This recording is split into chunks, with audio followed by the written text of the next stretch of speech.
И секој пат се прашуваме што како една завршница да кажеме, што Бог сакал да каже со книгата Рут и што тоа треба ние да кажеме во една единствена реченица. Можеме да кажеме дека не е како што реков некој, како што велат дека тоа е еден мед и млеко, ние милуваме да кажеме овдека. Не е супер комфорен, би рекол, комфорно тоа патување, ако може така да се изразам.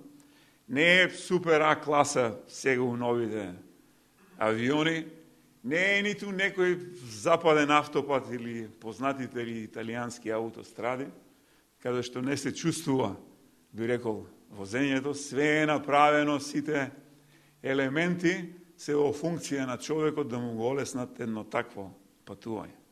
Книгата Рут повеќе наликува на еден наш локален пат, кој не знаеш од која страна ќе ти се отвори некоја дупка или ќе најдеш на некоја дупка. Треба да отвориш широко отворени очи да може да ги ескивираш и да ги минуваш тие дупки. Згора на тоа, би рекол, тој таков еден локален пат е уште и го возиш преку зиме, времето е многу магливо, дождови, снегови, видливоста е многу намалена, така да во кратки црти такво е едно патувањето, би рекол, низ книгата Рут.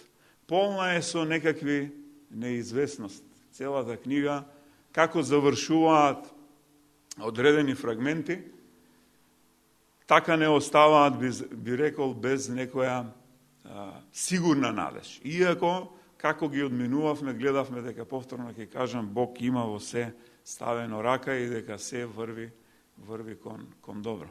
Сосема накусо, кога би се вратиле во првата глава за едно кусо подсетување, да го одбранам ова сето што го говорам досега, видовме дека едно семејство, сопругот Елимелех и неговата сопруга Ноемин и нивните двајца синови, Малон и Елон, замина за подобро утре, замина бидејќи во Витлеем настана глад, замина неподалеку на 70 на километри во Моавските полиња, таму каде што го нема вистинскиот Бог, таму каде што го нема Јахве. За многу кусо време Елимелех почина, Ноемин остана вдовица. Тоа многу кусо време за нив стана 10 години. Ние многу често имаме своји стандарди, рековме, за било што ние го определуваме времето, ние го определуваме начинот на нештата како ќе се случи, не барајќи да видиме која е Божјата мудрост, што Бог бара од нас. Од еден таков период се случива и се склучива два брака со две Моавки. За тие 10 години не успеава да забременат жените или снаите на Ноемин. Починава и незините два сина, така да останава 3 вдовици. И просто првата глава или овој прв фрагмент од книгата Рут, рековме дека е многу црн. Дури и самата Ноемин, враќајќи се во Витлеем, вели дека јас бев, заминав како заможна. Говоревме тогаш дека заможноста дека не е случајна, не е било кој. Била позната, имала своje имање, го познавала вистинскиот Бог, растела во една таква средина. Меѓутоа, она говореше, велеше, не ме викајте ме веќе Мара. Поради горчината, бидејќи сето тоа е во еден план на Бог. И таа прва глава не остави така, би рекол, малку вчудени невидени. Почнувајќи втората глава, видовме дека Рут во тој еден Божји план, во таа една Божја промисла, кажавме дека секој оној кој што побарал помош, би рекол, секој оној кој што го побарал Бог на еден вистински начин, секој оној кој што побарал да се скрие под крилјата на Бог, Бог е тој кој што нема таков кој што го одвратил од таа намера и од таа желба. И повторно на крајот, колку и да даваше една надеж и една светлина Воз, во целата таа втора глава, видовме дека Воз е многу внимателен човек. Воз во ниту еден момент не вети ништо. Воз ниту еден момент ниту ја искористи, ниту ја употреби Рут. До последниот момент остана, би рекол, повторно, без некоја јасна и видлива цел, што тоа има Бог за Ноемин и за Рут. Третата глава беше еден план на Ноемин, повторно многу чуден. Рут многу послушно го спроведе тој план да замине кај Воз, кога се вее пченицата и житото. Вечерта на полноќ да се доближи до него, да лекне во неговите нозе. И со фразата многу позната за тогаш во тој историски и културолошки контекст, да каже, демек, земи го крајот од твојата облека, од твојата наметка и покри ме кај нозете. Кажавме дека многу луѓе имаат погрешно толкување за овој дел, нема никакви, би рекол, негативни мисли, нема никакви негативна конотација. Тоа е, како што реков, еден културолошки контекст, каде што многу внимателно и многу точно Ноемин, познавајќи го тој јудејски контекст, ја советува зошто тоа да го направи со други зборови на наш јазик. Таа сакаше да биде нејзин спасител, да биде нејзин откупител, и тој гест и тој начин што го направи Рут говори само на едно, говори за еден многу културен начин да му се каже и да му се објави на Воз што таа всушност сака. И таа трета глава повторно заврши, толку многу надеж, толку многу нештата се наредива како што посакува, и повторно не оставива во една мисла. Воз повторно вети да не се грижиш, дека се што е во моја моќ, се ќе направам, меѓутоа треба да знаеш дека јас не сум првиот роднина или Гоал, како што е во оригиналот, него има друг пред мене и јас уште утре рано наутро ќе одам, ќе говорам со него, ќе му предложиме тој да те земе. Повторно текстот завршува со едно разочарување, нема ништо од никаква љубовна сторија. И оваа четврта глава Ани ја прочита и во неколку збора би сакал само да ја прераскажам. Ја и минатиот пат, мислам, споменав и повторно ве поттикнувам во интерес на времето, што тоа представува, па ќе речам за тогаш и таму, за самата култура, за самите јудеи, за тој, би рекол, кај нив социјален пакет и повеќе семеен, би рекол, семеен закон, социјален закон, што представува, зошто не може било кој да ја купи земјата, бидејќи во Стариот Завет Бог говори дека Божја е земјата, зошто мора да има редослед кој е првиот роднина кој што има право да откупи. Дури говоревме минатиот пат, ако да речеме останеше еден од двајцата браќа жив, треба да ја земе неговата жена, дури треба да остане бремена за да се продолжи стеблото. Но најубаво е објаснето, идејата ми е, како што реков, во интерес на времето, да си го прочитате Второзакојние, 25 глава, или Левит исто така, 25 куси глави, меѓутоа многу добро е објаснето да разберете што тоа сушност представува, зошто има таков еден редослед, зошто токму се собираат пред портите во тоа време, зошто се свикуваат старешините и зошто тука се случуваат тие работи, зошто баш на таквото место околу портите и викнатите 10 старешини има таква една валидност и е верификувано, е точно секој она што ветил да го исполни.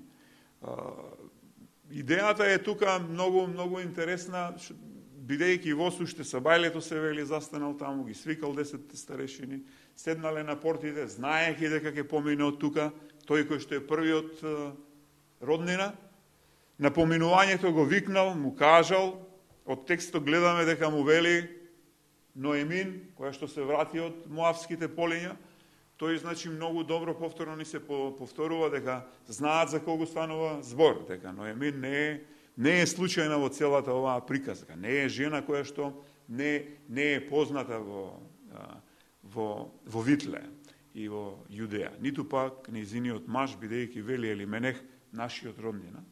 Меѓутоа, Вос повторно, многу внимателно, многу прецизно би рекол, многу точно, во овој контекст дека во самото негово обраќање кон овој човек, му објаснува и му вели дали ќе сакаш да ја откупиш нивата на нашиот роднина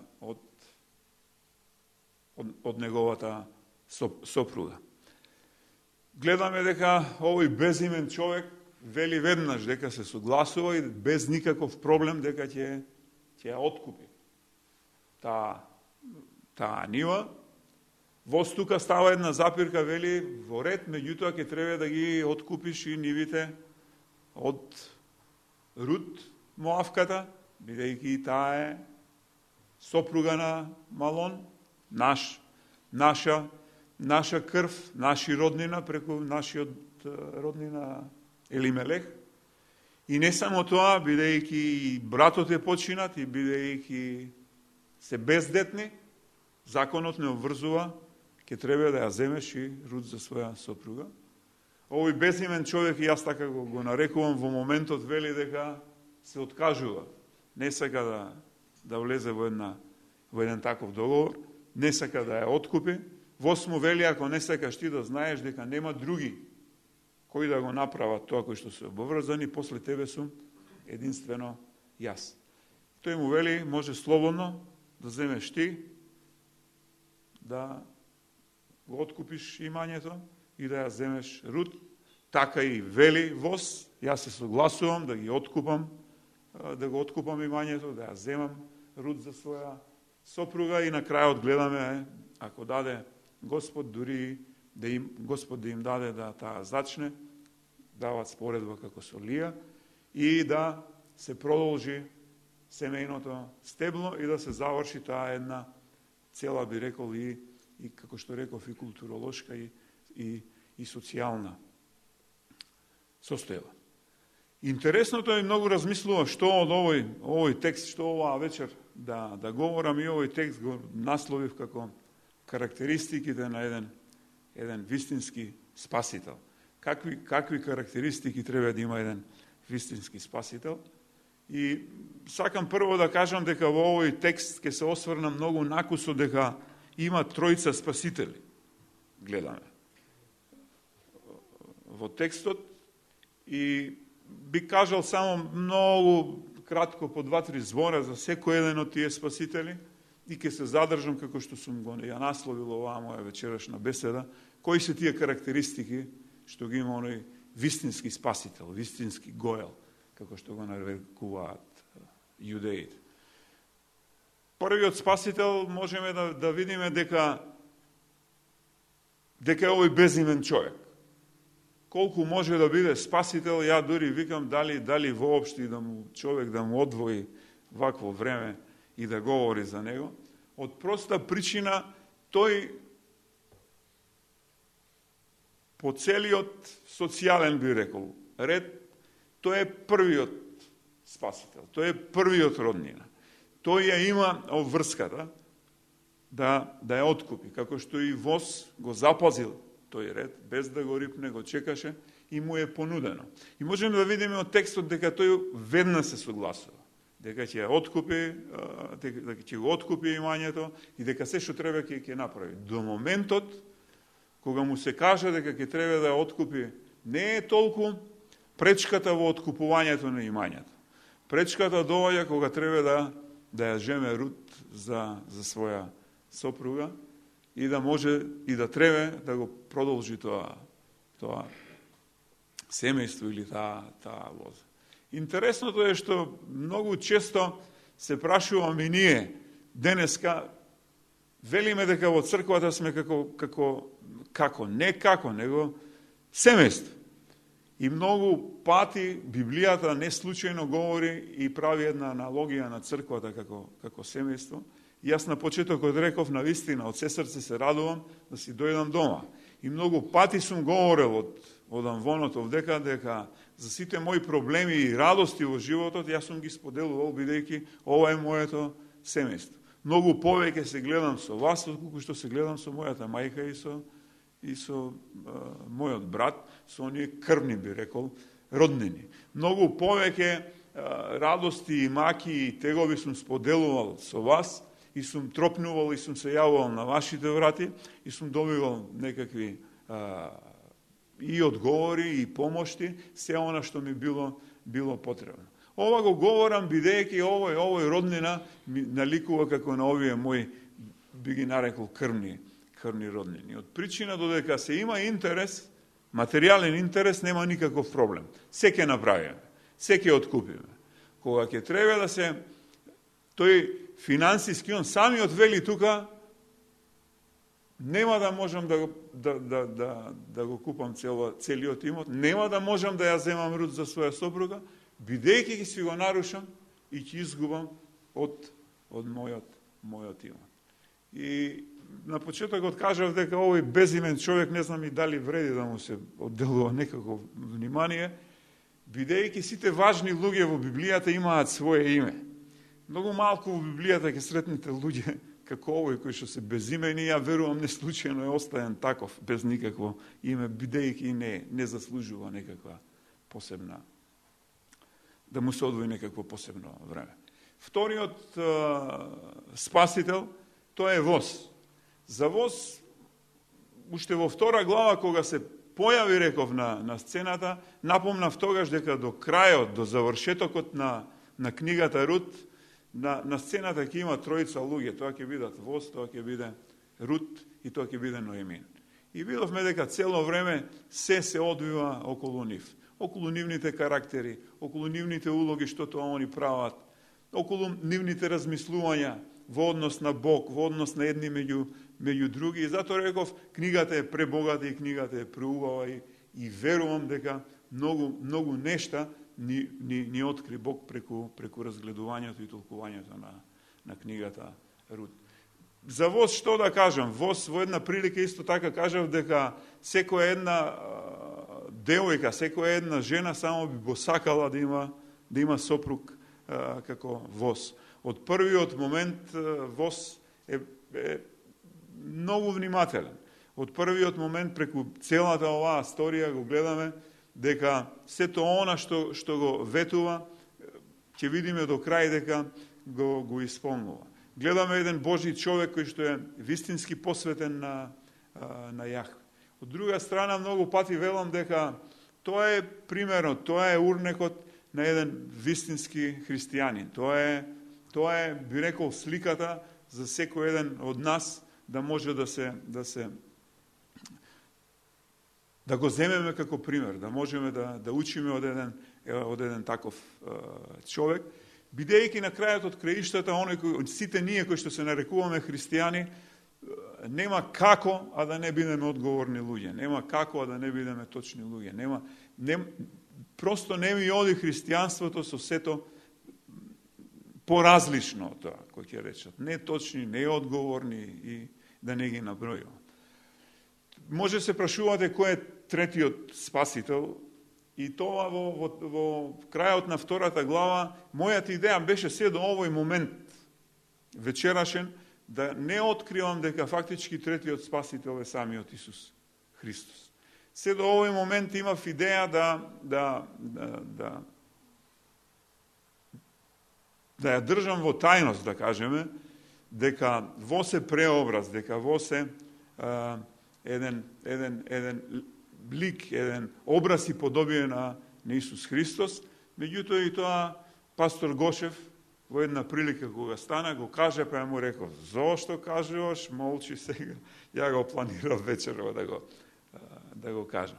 Тоа се тројцата спасители и од овие тројца луѓе сакам да извлечам вечерашниот заклучок. Што е тоа? Кои се тие карактеристики што еден вистински спасител треба да има? Ние кажавме дека има 3 основни карактеристики на кои што ќе се задржам оваа вечер. Прво и основно мора да бидеш роднина. Нема како да влезеш во една ваква, би рекол, процедура, спасителна процедура, ако не бидеш роднина. Првото нешто, првиот сегмент е да бидеш роднина. Второто нешто, од тие карактеристики, од тие 3 карактеристики, треба да имаш пари, речено по-нашки. Треба да си моќен, треба да имаш можност. Ти може да бидеш роднина, меѓутоа овдека треба да одвоиш дел од твоите средства, да одвоиш дел од материјалното, за да може да откупиш и да го направиш тоа што треба по закон да го направиш. И третата карактеристика за мене е многу важна. Не можеме да одвоиме од овие 3 карактеристики било која е демек важна или поважна. Тоа е треба да сакаш, треба да бидеш некако акредитиран, треба да имаш желба, тоа да ти биде во срцето да сакаш да го направиш тоа. Многу велат имам желба, сакам да го направам, меѓутоа немам пари. Или сакам да го направам, ту штета, како не бев роднина. Другите опции се имаат пари, имаат роднина, ама како овој безимениот, интересите се секој пат по-различни. Така би рекол овој, се навраќам на оваа прва карактеристика, да бидеш роднина. Многу прашуваат зошто мораше Христос да дојде на оваа земја на начин како што дојде. Зошто мораше да се воплоди така Марија, зошто мораше Светиот Дух да ја освети, што тоа се случуваше. Јас велам, еве, овдека, во овој текст, немам друг одговор. Ете, тоа е одговорот за да може Христос да биде наш гоел, за да може Христос да биде наш законски откупител, за да може Христос да биде наш прв роднина, како овој безимениот, Христос требаше да се воплоти така, во Марија. Затоа велиме, ако не беше таквото воплотување, Христос немаше да биде, како што велиме сега, 100% човек, 100% Бог. Значи, таа прва и многу важна карактеристика за Христос и сите оние кои што ја ставаат по сомнение, Христос е првиот наш спасител. Христос е првиот наш откупител. И тоа имаме многу точна и многу прецизна, би рекол, една генеза. Втората карактеристика, како што реков, треба да имаш материјални средства. Ја не знам Восов дека во ниту еден момент не ги стави под сомнение или воопшто никаде од текстот за овие веќе 3,5 глави не можеме да видиме дека он во било која прилика, во сите разговори што ги имаше со Рут, со сите средби што ги имаше во контекст на откупувањето, во контекст горе на гумното кога се вееше за покривањето. Имаше многу места и имаше многу моменти каде што можеше да дојде до израз дека не му е во интерес вистинското спасување на Рут. Дека не му е во интерес дека има некаква, би рекол, материјална полза. Или во било кој момент да ја ставеше во опција, од една страна да е материјалното, од друга страна да биде вистинското, оно што се вели да ја спаси душата на Рут. Од тие причини кои ќе направиме, реков како образ и подобие Христово, ние можеме да видиме дека и многу пати сме говореле. Што Христос како Бог остави? Што Христос како Бог напушти? И за што? Во име на што? Ако е царот на царевите, ако е содржително што држи се во неговата десница, ако е тој кој што целото богатство го поседува и го има, сето тоа го остави за себе. Сето тоа се унижи толку многу, стана човек, како што рековме, зашто? Зашто? За да не спаси мене и тебе. Секој оној, јас секој пат сакам да потенцирам, кој што ќе одговори позитивно на неговата покана. И не станува збор само што го остави материјалното, него плати многу висока цена. Да оставиш сето богатство што го имаш и да отидеш на крст да платиш со собствената крв, тоа никој пат во историјата не се случило на човештвото. Никој пат. Многу пати велат дека има многу религии, нивните под наводници наречени богови, меѓутоа многу далечни богови. Богови кои што со ништо не платиле, богови кои што се бараат некакви, не знам, чекори да правиш, некакви мантри, некакви чакри, некаде далеко, да не можеш да ги запознаеш, да не можеш да ги видиш. Овдека со нашиот Бог, овдека со Христос и овдека што воз го прави, пак ќе напоменам, како образ и подобие, не може да се спореди со ништо. Немој да заборавате дека Рут доаѓа од Моавските полиња. Рут не е јудејка. Рут е таа кој што е накалемената. Рут е таа кој што ги гледале јазичници. Се тие. И ние сме истите такви. Тоа што го направи воз, тогаш и таму, Христос го направи истото за мене и за тебе. Не знам тука, не верувам, колку што се познаваме, нема некој што има јудејски корени. Нема споредба, би рекол, за таа втора карактеристика. Третата карактеристика, како што реков, е треба да бидеш некако акредитиран, треба да имаш желба, треба да сакаш да го направиш тоа. Гледаме воз дека во секоја една глава, како што реков, не оставаше некако безнадежни. Секоја една глава, како што реков, завршуваше како некое патување низ магла, како некое патување низ снежно, зимно време. Меѓутоа, секој пат имаше мала надеж која што ја викам несигурна. Ние сакаме нештото да ги видиме сега и овдека. Ние, како материјални луѓе, така предпоставувам, сакаме да ги опипаме, сакаме да ги почувствуваме нештата така. Забораваме кој е нашиот Бог. Забораваме овдека е многу интересно што сакам да напоменам Рут. Рут од почетокот, од моментот кога Ноемин рече ке си оди од Моавските полиња. Изгуби се, Бог ми зема се, одете, вратете се вие во вашите семејства, вратете си се таму од каде што потекнувате, вратете се таму се вашите роднини, тоа е вашата земја, кај ќе доваѓате. Рут од првиот момент што кажа ако се сеќавате?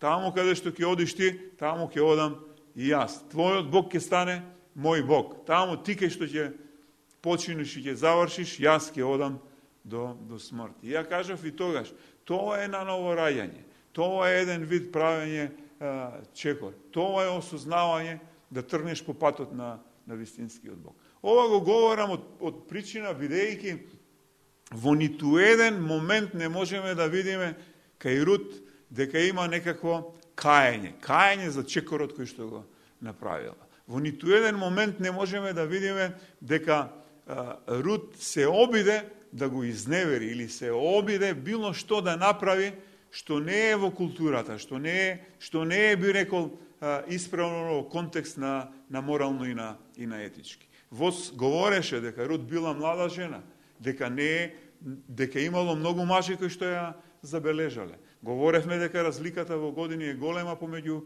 Воз и Рут. Таа остана честна и верна до последното.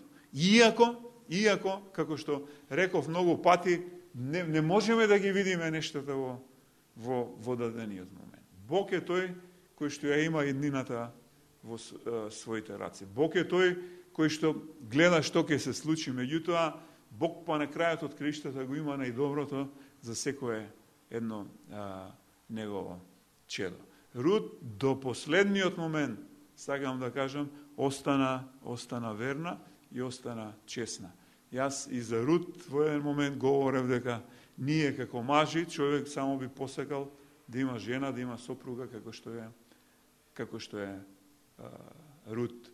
Бидејќи ние имаме еден сериозен проблем, тоа е моје мислење и денеска, во однос на на покорноста. Ако нешто не кочи, ако нешто не ни дава да врвиме, би рекол, напред, чекор во чекор, имаме судир и проблем со покорноста. Многу тешко се покоруваме, многу тешко сакаме да имаме некакви авторитети кои што ќе ни кажуваат што треба и како да треба. Ние сме тие, нели, кои што самите на себе си кажуваме, ние знаеме како треба најдобро. Овдека во овој текст, овдека во оваа книга Рут, овдека во оваа 3 глава, го гледаме токму спротивното до крај, до последното. И ние ќе видиме наредниот пат, ни остануваат уште 10 стихови, како што реков и ќе ја завршиме книгата Рут. Меѓутоа, немам зборови како да ја објаснам жртвата која што ја направи Христос за секој еден од нас. Немам зборови како да ја објаснам таа желба. Ние многу често кога правиме некакви жртви, кога правиме некакви чекори, јас секој пат се прашувам дали ние се ставаме првенствено, дали ние сме тие што го гледаме нашиот интерес или го гледаме интересот на другиот. Ниту Христос, ниту воз може да видиме дека во ниту еден момент не ги ставува своите лични интереси пред интересите на еден вистински спасител, на еден вистински човек кој што се што кажува, како што рекол, како се што рекоа, го исполнива до крај. Таа љубов е, како што велиме, многу пожртвувана љубов. И љубовта секој пат е интересна како би рекол како начин на живот. Не сите мислам дека ја разбираме во една права смисла што представува љубовта.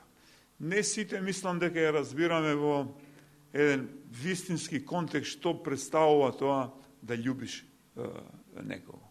Значи, ние велиме многу често да умре за самиот себе си и додека не умрам јас и моето его и мојата егоцентричност за самиот себе си и додека не воскреснам за теки нема како да ја покажеме таа љубов.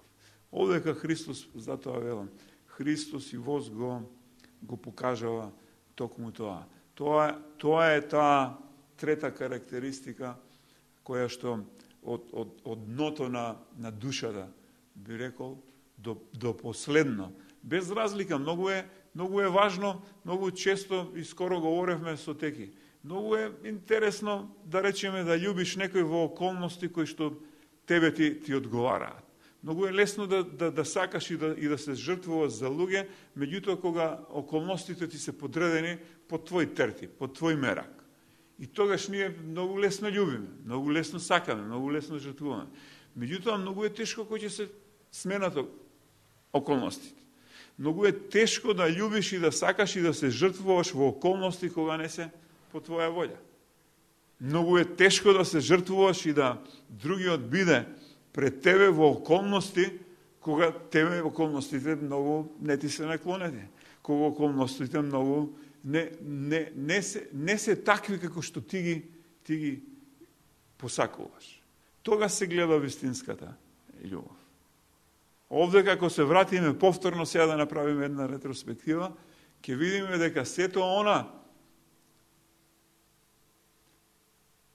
не знам ние дали имаше пастор Мите една проповед, дали лесно си ги напуштаме. Нашите американците имаат еден израз, мажите се во своите пештери. Не знам дали си ги напуштаме нашите пештери тамо кај што ни е удобно, каде си се чувствуваме удобно, така лесно да излеземе, така лесно да си ја жртвуваме удобноста во име на другиот. Па и Христос и воз тоа го направи. Во ниеден момент не се спомнува нивната лична удобност, а знаеме каква била. Гледаме од текстот и веќе колку време разгледуваме каква била таа нивна удобност. И никој не ја споменува таа нивна удобност. Него погледот е упатен кон едно вистинско спасение на Рут и на Ноемин. Цело време текстот ни говори за тоа. Никаде нема да видите што тоа жртвуваше Христос, што тоа жртвуваше воз во името на некој јазичник и во името на сите нас. И ќе завршам на крајот со еден апел да ги имаме овие три карактеристики. Овие три карактеристики не се случајни карактеристики. Добро е да ги запомниме за нашиот живот, за нашето, би рекол, патување низ овој, така како што го нареков, зимен и наш локален пат. Без разлика на нашите околности во кои што се наоѓаме. Без разлика на тоа што во моментот сакаме да го видиме. Не секој пат кажав дека имаме јасна слика, не секој пат имаме јасна представа. Но многу е важно да ги помниме овие три карактеристики кога станува збор како вистински Христови деца и во однос кога општиме без разлика како е општењето едни меѓу други. Да ја имаме таа искрена љубов, да ја имаме таа пожртвувана љубов, кога е во интерес на едно вистинско, би рекол, спасение. Да не го гледаме нашиот комодитет, да не ги гледаме секој пат нашите средства, да не ни е тоа првично ми е идејата. Ние треба да бидеме добри настојници на тоа што ни го дал Бог. Но да не е тоа првото што ќе се исправа пред нас. Секој пат да биде човекот, секој пат да биде таа човечка душа. На крајот од краиштата ние сме инструменти во рацете Божји. Тоа го говориме нонстоп. Бог е тој, Христос е тој кој што ги спасува луѓето. Оваа црква си и насекаде црквата си е Христова. Христос се грижи за црквата. Значи тоа ако го разбереме, да бидеме би рекол, по-меки, да бидеме почувствителни, да имаме почувствителни срца во однос на тоа што Бог работи преку нас и прави за другите. Амин.